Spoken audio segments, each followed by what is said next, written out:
কিছুদিন আগেও এই মাঠ খোলা ছিল, আর এখন সবুজে সবুজ। কিছুদিন পর আবার গ্রাম বাংলার ঘরে ঘরে ধান উঠবে।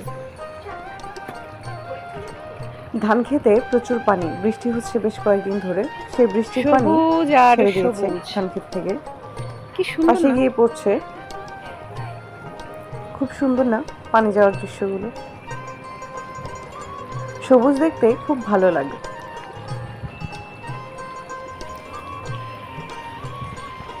ওই ধান ক্ষেত থেকে পানি চলে আসছে এখানে। এখানে একটা পুল আছে, এই পুলের নিচ দিয়ে পানি প্রবাহিত হয়। এই চাচা আসছে মাছ ধরতে। মাছ ধরার ভিডিওটা পরে দেখাবো, আজকে এই পর্যন্তই থাক। দেখুন ভিডিওটা কেমন লাগে। অনেক সুন্দর গ্রাম বাংলার প্রকৃতি, গ্রাম বাংলার সুন্দর দৃশ্য।